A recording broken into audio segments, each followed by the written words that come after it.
ಓಂ ಗುರುಭ್ಯೋ ನಮಃ.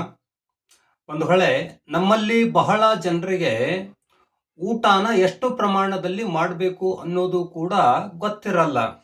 ನಿಮ್ಗೆ ಗೊತ್ತಿರಬಹುದು ಬಂಧುಗಳೇ, ಊಟನ ಎಷ್ಟು ಪ್ರಮಾಣದಲ್ಲಿ ಮಾಡಬೇಕು.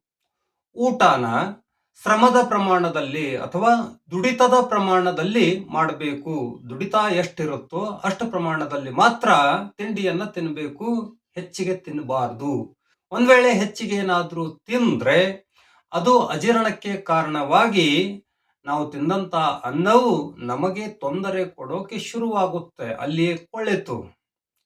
ಇವರಿಗೆ ಅನ್ನ ಎಷ್ಟು ತಿನ್ನಬೇಕು ಅನ್ನೋದೇ ಗೊತ್ತಿರಲ್ಲ. ಒಂದ್ ವೇಳೆ ಗೊತ್ತಿದ್ರೂ ಕೂಡ ಗೊತ್ತಿದ್ದವರಲ್ಲಿ ಬಹುತಾಂಶವಾಗಿಯೂ ಜನರು ಏನ್ ಮಾಡ್ತಾರೆ ಅಂದ್ರೆ, ನಾಲಿಗೆಯ ಗುಲಾಮರಾಗಿ, ನಾಲಿಗೆಗೆ ರುಚಿ ಅನಿಸುತ್ತೆ ಅನ್ನೋ ಕಾರಣಕ್ಕೆ ಹೆಚ್ಚಿನ ಪ್ರಮಾಣದಲ್ಲಿ ತಿಂದು ಅಜೀರ್ಣ ಮಾಡಿಕೊಂಡು ರೋಗಕ್ಕೆ ತುತ್ತಾಗುತ್ತಾರೆ.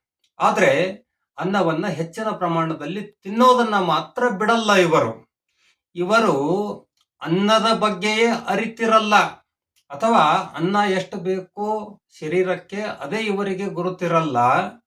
ಅಂದ ಮೇಲೆ ದುಡ್ಡಿನ ಸಂದರ್ಭದಲ್ಲಿ ಇವರಿಗೇನು ಗೊತ್ತಿರುತ್ತೆ?